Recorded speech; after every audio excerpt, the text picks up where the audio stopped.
Let's just go ahead and talk about it. Keith Thurman is, I don't want to say looking like a hypocrite, but it's like Shawn Porter is openly calling you out everywhere. Why are you not responding?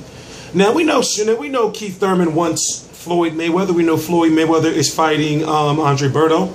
We know Keith Thurman wants Amir Khan. For whatever reason, that fight's not happening. We won't even know if Amir Khan is still with Al Heyman or not, even though they're saying they are. But I haven't heard Amir Khan say it himself. So I'm thinking to myself, well, do we want to see Keith Thurman versus Danny Garcia? I wouldn't really feel satisfied with that fight. Why? Because we know Danny Garcia is moving up in weight, even though he's fought his last 3 fights. Wait, 1, 2, 3, yeah, 3 fights above 140 pounds. I still consider him to be a small welterweight, and I really would want to see somebody. I really would want to see Keith Thurman fight somebody that's his size, or not his size, but somebody that I want to see him fight somebody like Shawn Porter, or Amir Khan, or Kell Brook. Now, I had a chance to talk to Keith Thurman, and he said the reason why the Kell Brook fight is not happening is because of Eddie Hearn. You know, and would Keith Thurman, if you really think about it, would Keith Thurman go over to the UK to fight a Kell Brook? And that's where you say, you know, like there are politics involved. Now, we're not going to talk about Keith Thurman versus Timothy Bradley or Brandon Rios or Ruslan Provodnikov or Juan Manuel Marquez or Manny Pacquiao, because those fights can't happen. Now, an interesting fight would be a Keith Thurman versus Landy Lara. Now, you know Keith Thurman can fight at 154 pounds. He's had a few fights above the 147-pound limit, but it makes no sense when he's the WBA world champion. I talked about it in a recent video where Keith Thurman is the WBA world champion. Floyd Mayweather is the WBA super world champion. Andre Berto is the WBA interim champion. Andre Berto is Keith Thurman's mandatory, but Keith Thurman is not Floyd Mayweather's mandatory. It's weird how that situation works. I just look at it like this. There were rumors that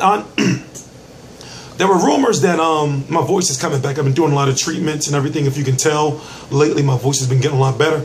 The rumors were that it was supposed to be either Keith Thurman versus Amir Khan or Shawn Porter as the main event in Vegas, and then we were going to have Adrian Broner versus Khabib Alakverdiev. Now, the Broner versus Alakverdiev fight is the main event on its own in Cincinnati on Showtime. So therefore, you should know now, right now, September the 1st, 2015, we can't have Keith Thurman fighting somebody in October when it's just a month away. You know, you want to be able to promote whatever fight it is if it's a big fight properly. So for some reason, I'm not seeing Keith Thurman back until about November. And I've been reading some comments. People saying, people say he should fight Robert Guerrero. Is PBC doing that bad, even though it was the highest rated PBC event, that people don't know that he already fought Robert Guerrero? You know, what is going on? And ask yourself this. With Robert Guerrero, Luis Collazo, and if you notice, the mainstream PBC fighters have been fighting 3 times a year.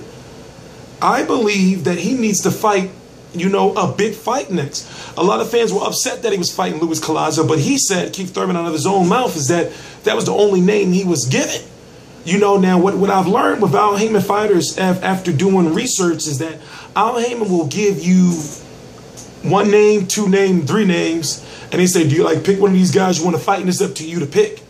For example, a guy like Danny Garcia, he just lets Al Heyman pick his fights.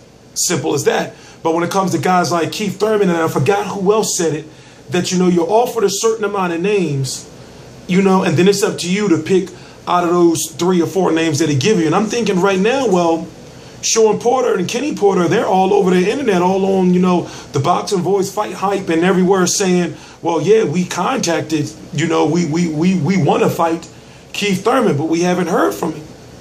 So I'm thinking to myself, well, Keith Thurman fans will love to see you fight a Shawn Porter, especially after Shawn Porter beat Adrian Broner. Shawn Porter's stock is pretty high right now. And then when you look at that body shot, you know, that 1 round where Keith Thurman didn't look so good against Luis Collazo, that even makes the Shawn Porter fight a lot more interesting at a full 147-2 without a catch weight.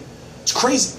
So right now I'm thinking that Keith Thurman is in a situation where it's like, yo, you know, you don't want to be in a situation where you was talking about a year or 2 years ago that big name fighters were ducking you And now you got Shawn Porter who's calling you out openly.